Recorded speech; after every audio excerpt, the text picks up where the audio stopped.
So, we want to show you how to quantify your journey from not enough money to lots of money, or from sickness, arthritis in your hips, to feeling wonderful, or from a relationship that isn't working to one that is fabulous in all ways, or to a business enterprise that you can't get off the ground to one that is functioning so powerfully that thousands are employed and millions are benefiting. In other words, we want you to quantify your journeys between where you are and where you want to be.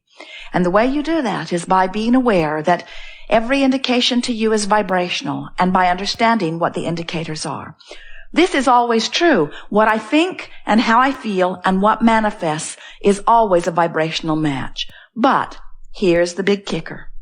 What manifests isn't manifesting instantaneously. So you've got all this leeway that makes you sloppy.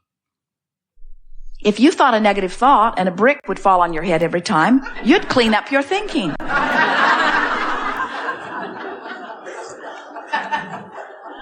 But you're not here to be punished about your thinking. You're here to understand your thinking. You're here to use your thinking, your focus, to create.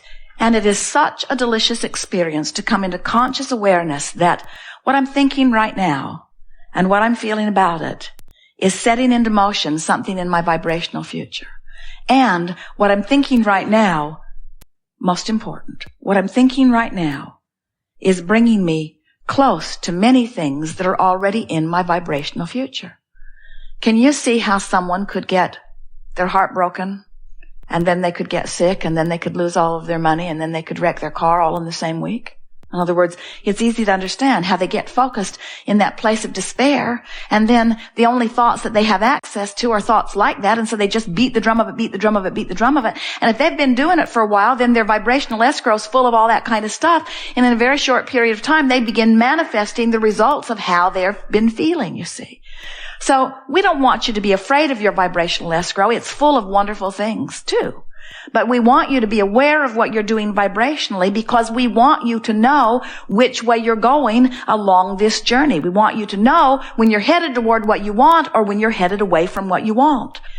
You can tell by the way you feel whether you're moving toward what you want or whether you are moving in opposition to what you want. That's what your guidance system is all about. You understand that, don't you? Never again will you ever feel negative emotion and not know what it means. So just stop and laugh, and most of all, make peace with where you are. That's the most important thing that we want you to leave this room with today.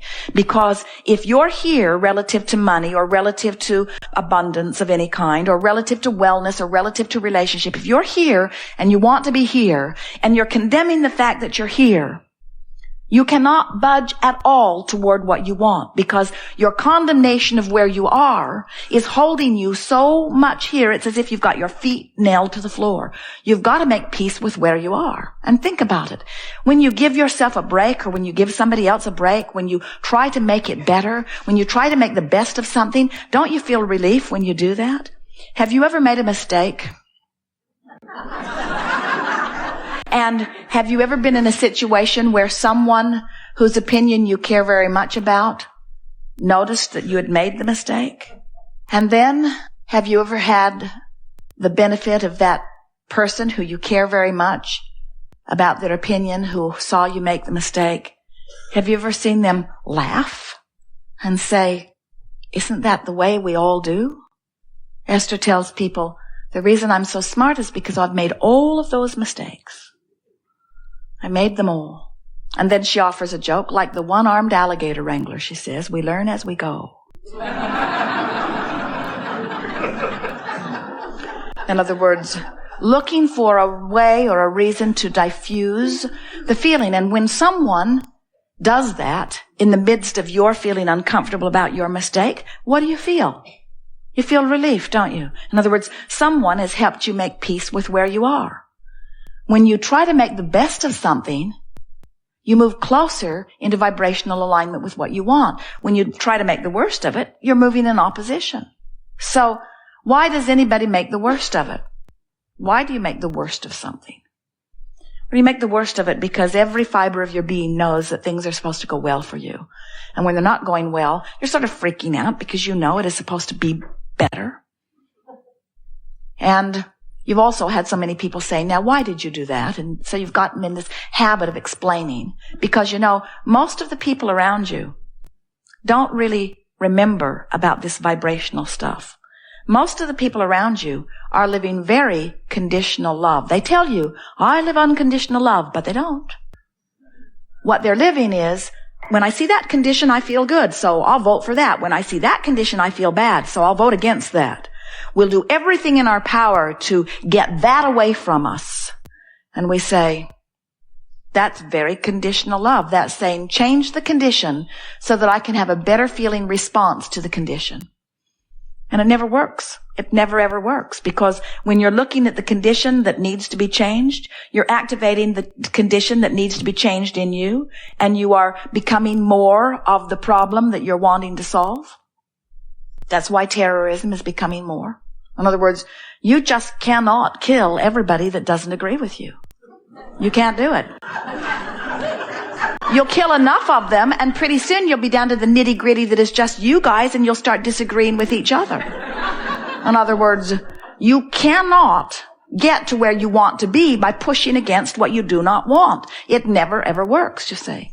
So what do you do? What do you do when you're standing in the midst of a culture or an environment or a house or a marriage, a relationship, a situation where you clearly see things that you do not want to see? What do? They make you feel bad when you see them. Don't you want to instruct those people to clean up their act? Little Kate, granddaughter Kate, 3 years old, adorable in every possible way. Esther looks at her and turns inside out with love. Kate is the perfect being. She is so lovable. So easy to love. Just look at her. Just listen to her. Just remember her. Just think about her in any way, upside down, all around. Just think about her.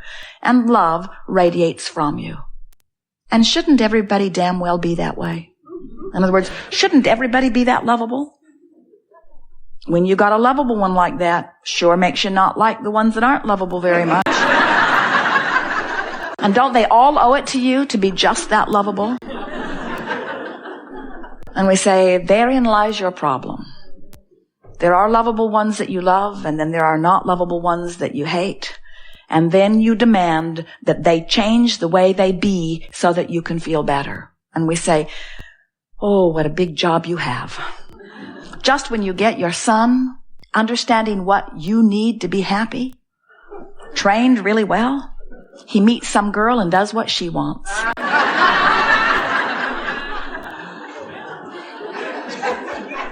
And if your happiness depends upon anybody else performing in any way to please you, it's no wonder you feel out of control, because they're all selfishly oriented too.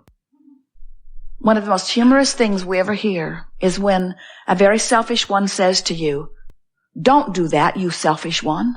And what they mean is, don't satisfy your selfishness, satisfy mine. And you just gotta wonder, who gets to decide whose selfishness gets to be satisfied? And we say, Source has decided long ago. Everyone gets to have their selfishness satisfied. Every perspective of self is of paramount importance to Source. And when you are in alignment with your own desire, your world will be perfect. When you think about it, if every point of consciousness standing in every situation were preferring something and Source was answering every preference, then wouldn't the whole be better off? So how is it that you got in competition with one another? How is it that you came to believe that if he gets what he wants, somehow I'm deprived of what I want?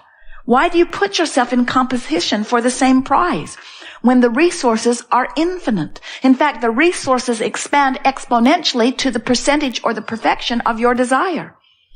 When you want it, if this time-space reality has given you the facility to desire it, to identify it, to want it, this time-space reality has the facilities to provide it for you in manifestation. You couldn't want it if it wasn't possible to get it, you see. So when you understand that you are not in competition for any resources at all, you never say, well, I have been well for the last 10 years, 20 years, 30 years. I've been well for as long as I can remember. So I'm going to be sick for the next 10 years and allow some poor sick person to have my share of wellness. You don't do that, do you? Why not? Because you don't see the relationship between your receiving of the wellness and their not receiving of it. You don't think you're sucking up the wellness. And yet, relative to abundance or money, you often think that the rich guy's getting more than his fair share. So you want to chop up the pie and distribute it evenly, only to discover that it all ends up back in his pile again really soon. So you divide it all up and spread it all out evenly again, and it all ends up over in his pile again very soon. And you say, what's going on? I must not be worthy. And we say, no, you're just beating the drum of not enough money. He's beating the drum, money comes easily to me. He's beating the drum that says, they can't take it away from me as fast as I can earn it. He's beating the drum that says, this is an abundant universe and all good things come to me. And it's fun to figure out how to let it in. And I'm not taking score of my well-being by my money. I'm taking score of my well-being by how good I feel, and this is really fun. I'm really enjoying the money flowing into my experience. It's a poor guy over here saying, you've got all the money. You've got all the money. How come you've got all the money? Why do you think he's got all the money? You get a few billion people complaining that he's got all the money. Sure, he's going to get all the money. In other words, the things you vote most against, you're really voting for the other side. When you vote against somebody, when you push really hard against something that you do not want, you're holding yourself in vibrational discord to something that you do want. In other words, you help the other guy win over and over and over and over in pushing against what you do not want. Well, this has been fun. We are eager to talk with you about anything that is important to you. We want to help you to realize that you are the creator, that you are the vibrational attractor, that you have guidance within you, and we will show you how to move up the emotional scale. Can you separate the pain that you're feeling in your body from the emotion that you're having about it? Is it possible to hurt in your body and feel hopeful? It is. And when you separate the emotion from the physical action state of being, is it possible to be bound in traffic that is not moving at all and be happy? Or when you're bound in traffic that is not moving at all, to just owe it to the world to be frustrated out of your mind? Frustrated out of your mind, practice it often enough, and you will be bound in traffic everywhere you go, even where there usually is not traffic that is binding. The universe will find a way of helping you to rendezvous.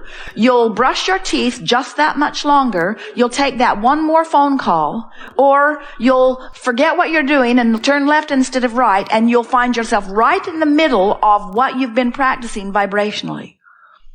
But if you're sitting in traffic and you're enjoying what you're hearing on the radio or on your tape player, if you are sitting in traffic and you're singing with your kids, looking at the flowers out the window, making the best of your moment, making peace with where you are and choosing your vibration rather than letting the conditions choose your vibration. In other words, you're doing your own thinking. You're not just responding to conditions.